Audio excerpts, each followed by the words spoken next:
So కుర్చీ తాతది రెగ్యులర్గా అంటే ఆయన రొటీన్ ఎట్లా ఉంటుంది అసలు? ఇంటి దగ్గర ఎప్పుడెప్పుడు ఇంటి దగ్గర ఉంటారు? చెప్పేసి వెళ్తుంటారా, చెప్పకుండా వెళ్తుంటారా? ఆయన వచ్చే వరకు తెలియదు. తెల్లారి 5 గంటల వరకు 5 గంటల కంటే లేచేటప్పుడు నేను పోతున్నామా అని చెప్పి పోతాడు. 5 గంటలకు పోతాడు. ఎక్కడికి వెళ్తున్నావు అని చెప్తారా? చెప్పడు. ఇక నేను ఎటు వెళ్ళేది ఏంది అని నువ్వు అడగొద్దు. అడిగేది ప్రశ్ననే లేదు. నేను వస్తా, ఇంటికి లేకుంటే రాను, నువ్వు అడగొద్దు అని అంటాడు. ఆయన కానీ అల్లుని ఇంట్లో నువ్వు ఉన్నావు, నా కొడుకులు అడగాక నువ్వు ఉండేది మీ అల్లుడి? అవును సార్. మీకు 3 అబ్బాయిలా, 2 అబ్బాయిలా? 2. ఒక అబ్బాయి చచ్చిపోయింది, 2 అబ్బాయిలు ఉన్నారు. వాళ్ళు చూడరు. అబ్బాయిలు పట్టించుకోరు సార్. మార్నింగ్ వచ్చారా పొద్దుట ఈ వార్త తెలిసిన? పొద్దున వచ్చిండ్రు, దావకాన్లో వచ్చిండ్రు. పెద్ద కోడలు, పెద్ద కొడుకు, నడిపే అబ్బాయి, నడిపి కోడలు వచ్చింది. చూశారు వాళ్ళు కూడా. చూసి వాళ్ళు ఇంటికి పోయిండ్రు. నేను బుజ్జి నన్ను తీసుకొచ్చుకున్నది కాదని వాళ్ళు కూడా కన్ఫర్మ్ చేసుకున్నాక వాళ్ళ ఇంటికి వాళ్ళు వెళ్ళిపోయారు. అవును. ఏం చేస్తుంటారు పిల్లలు ఇద్దరు? ఒక ఆయన సెంట్రిక్ పని చేస్తాడు, ఒక ఆయన పూలు అమ్ముతాడు.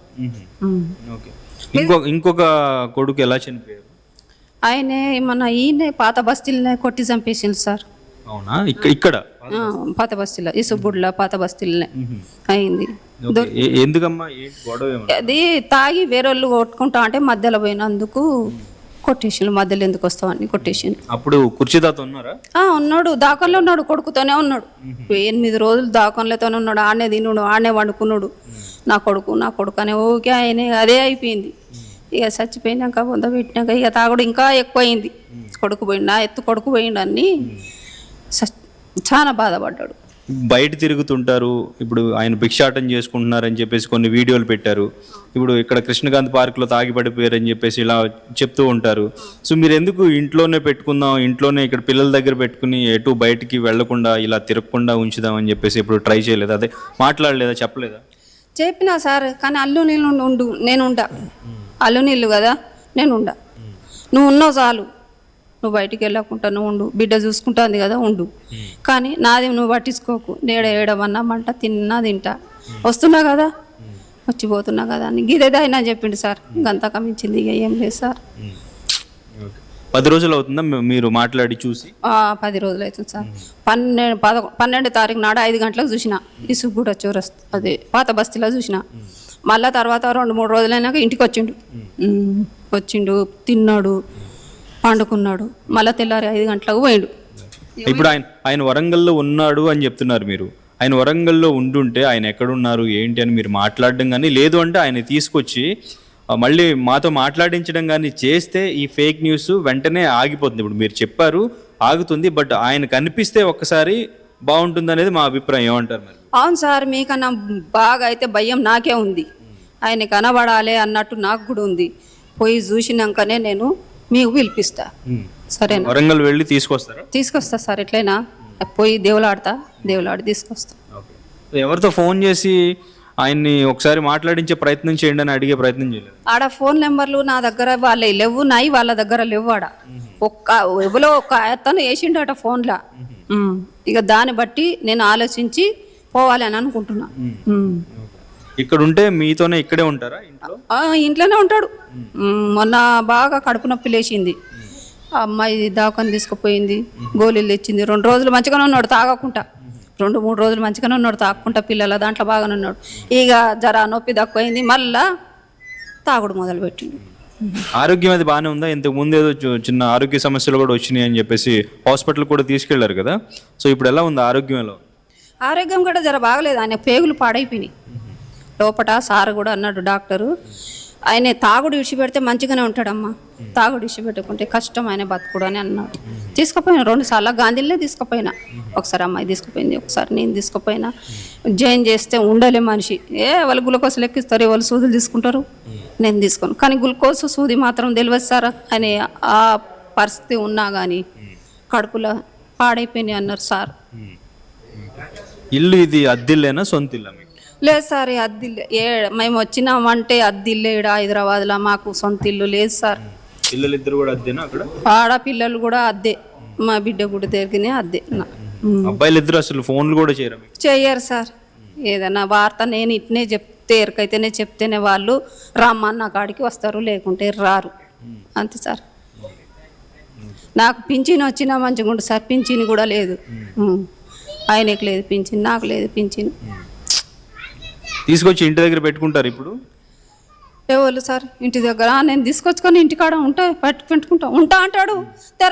తెల్లారి లేచి చెప్ప చేయకుండా పోతాడు. ఒక్కొక్కసారి 5 గంటలకు లేచి పోతాడు. ఎలా వెళ్ళిపోతుంటాడు వాళ్ళ వరంగల్కి? వరంగల్ బండి మీద పోతాడు. ఇక పైసలు అందరి దగ్గర అడుకుంటాడు కదా, టికెట్ తీసుకునే పోతాడు, బండి మీద పోతాడు. ఇక్కడ మీ అమ్మాయి బాగా చూసుకుంటారా? అమ్మాయి బాగానే చూసుకుంటుంది సార్. నాకు దాఖలా తీసుకుపోతుంది, చూపెడుతుంది, బాగానే చూసుకుంటుంది. అంటే ఈ వార్త చూడగానే ఏమనిపించింది మీకు? నాకైతే సార్ వార్త చూడంగానే నాకైతే మనసులో మనసు లేదు సార్. పానం లేదు. పోయి చూసి వచ్చే వరకు నాకు పానం లేదు. మనిషి ఉన్నాడు లెక్కనే ఉన్నది, కానీ మనిషి సావలే అన్నట్టు లేదు సార్ నాకు. కానీ ఆయన చూసే వరకు నాకు తృప్తి పడది. మేడ్చల్ నుంచి అక్కడ ఆ బాడీ చూసిన తర్వాత ఏంలా ఉన్నారని చెప్పి మీ అబ్బాయికి ఎవరో కాల్ చేశారు. సో తను ఒకసారి ఆ హాస్పిటల్కి వెళ్ళారు, చూసి కుర్చీ తాతయ్య అని ఆయన కన్ఫర్మ్ చేస్తారు మీ అబ్బాయి. సో తర్వాత మీరు కన్ఫర్మ్ చేయడానికి మీరు వెళ్ళి చూసిన తర్వాత కాదు పోయి చూస్తే కాదు ఆయనే. అనేంద్ర, సో ఇది కళ్యాణ్.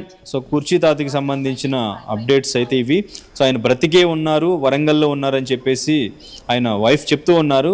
సో ఆయనకి ఎటువంటి ఇబ్బంది లేదు, ఆయన బాగున్నారు, వరంగల్ నుంచి మేము తీసుకొచ్చి మళ్ళీ మీతో మాట్లాడిపిస్తామని చెప్పేసి చెప్తూ ఉన్నారు. ఈ ఫేక్ న్యూస్ ఆపాలని కూడా సో వీళ్ళు చెప్తూ ఉన్నారు. సో 10 days అవుతుంది ఇక్కడ నుంచి వెళ్ళి, వరంగల్లో వాళ్ళ సిస్టర్స్ ఉంటారు. సో అక్కడికి వెళ్ళి వాళ్ళ ఫ్యామిలీస్తో ఆయన ఉంటూ ఉంటారు. ఇక్కడ ఉండడానికి ఇబ్బంది పడుతూ ఉంటారు. ఎందుకంటే మేము ఇక్కడ అల్లుడి ఇంట్లో ఉంటున్నాం, అంటే కూతురు ఇంట్లో ఉంటున్నాం. ఇక్కడ 2 అబ్బాయిలు ఉన్నా వాళ్ళు పట్టించుకోరు కాబట్టి ఇక్కడే ఉంటున్నాం. సో నేను కూడా నీతో పాటు ఇక్కడే ఉంటే బాగుండదని చెప్పేసి ఆయన వాళ్ళ చెల్లెల దగ్గరికి వరంగల్లో ఉంటూ అక్కడే ఉంటారు. సో ఇక్కడికి రావడానికి కొంచెం ఇబ్బంది పడుతూ ఉంటారు అని చెప్పేసి చెప్తూ ఉన్నారు. సో ప్రస్తుతానికి ఆయన బ్రతికే ఉన్నారు. ఈ ఫేక్ న్యూస్ ఆపాలంటూ కూడా సో ఆయన వైఫ్ చెప్తూ ఉన్నారు. సో ఈ ఫేక్ న్యూస్ ఎంతటితో ఆపాలి? రైట్, సత్య చెప్తారా, మాట్లాడతారా? అసలు ఏం జరిగిందంటే, రైల్వే పోలీసులు ఉన్నారు కదా, సికింద్రాబాద్ పరిధిలో ఉన్న రైల్వే పోలీసులు, వాళ్ళు మేడ్చల్ రైల్వే స్టేషన్ దగ్గర 3 రోజుల క్రితం ఈ డెడ్ బాడీ చూశారు. రైల్వే ప్లాట్ఫామ్ నుంచి ఇలా ఎక్కుతాం కదా స్టెప్స్ పైకి, ఆ స్టెప్స్ పైన ఇలా పడుకున్నాడు. ఆ ఫోటోలు అన్నీ తీసి మరి వీళ్ళ అబ్బాయి నెంబర్ ఎలా తెలిసిందో వాళ్ళ అబ్బాయికి ఫోటోలు అన్నీ పంపించారు. వాళ్ళ అబ్బాయి ఏమో వీళ్ళకి పంపించారనమాట. సో నేను రాత్రి వచ్చి చూసినాక వాళ్ళ పాప అయితే మాత్రము ఇది మా డాడీ కాదని అప్పుడే చెప్పేసింది రాత్రి. కానీ ఈమె మాత్రం కొంచెం 50-50లో ఉందన్నమాట. మాకు రైల్వే పోలీసులు నెంబర్ కూడా మా దగ్గర ఉంది, మాకు ఎవరు కాల్ చేశారు. ఆయన పేరు నారాయణ గారు అనమాట. నేను ఆయనతో మాట్లాడాను, ఇప్పుడు కూడా మాట్లాడాను. సో నారాయణ గారు అనే వ్యక్తి మాకు కాల్ చేశారనమాట. కాల్ చేసి ఆయన కూడా కన్ఫర్మ్ చేయలేదు, ఇది కొంచెం కుర్చీ తాత పోలికల్లా ఉన్నాయి అని అన్నారనమాట. ఓకేనా సార్, అయితే మేము ఇప్పుడు వచ్చి కన్ఫర్మ్ చేసుకుంటాం, చూస్తాం సార్ అంటే, ఇప్పుడు వద్దండి మొత్తం అంతా ఇప్పుడు మూసేసి ఉంటుంది, అంతా డెడ్ బాడీస్ పెట్టేది అంతా మార్చి అంతా మూసేసి ఉంటుంది, రేపు మార్నింగ్ రండి అన్నారు. ఈరోజు మార్నింగ్ వాళ్ళు కుర్చీ తాత కొడుకులు, కూతురు, నేను, అమ్మ అందరూ వెళ్ళాం, చూసాము. అతనైతే కుర్చీ తాత 100% కాదండి. అది మాకు రైల్వే పోలీసులు కుర్చీ తాతలాగా ఉన్నాడు, మీరు వచ్చి చెక్ చేసుకొని వెళ్ళిపోండి అని అన్నారు. అంతే. ఈలోగానే మేము వెళ్ళిలోగానే ఆ ఫోటోలు పెట్టేసి, ఇంకా తెలిసిందే కదా సోషల్ మీడియా మొత్తం హంగామా చేశారు. కుర్చీ తాతకి లేరు అని దీపాలు పెట్టేశారు. చాలా రాంగు. ఇప్పుడు వాళ్ళ భార్య ఏం చెప్తున్నారంటే, ఆమె పేరు ఆసియా సుల్తానా, అమ్మ ఏం చెప్తున్నారంటే, మాకు కాల్ వచ్చింది వరంగల్ నుంచి, అక్కడ సేఫ్గానే ఉన్నాడని కాల్ వచ్చిందని చెప్తుంది. నాకైతే ఏ కాల్స్ రాలేదు వరంగల్ నుంచి, అది కూడా క్లియర్ చేస్తాం. ఈరోజు రేపో వీలైతే నేను కూడా వెళ్తాను, చూస్తాము. ఆయన ఉంటే మాత్రం ఖచ్చితంగా మీడియా ముందు వచ్చి పెడతామండి. అది దయచేసి ఫేక్ న్యూస్ ఏం కూడా స్ప్రెడ్ చేయకండి. ఆయన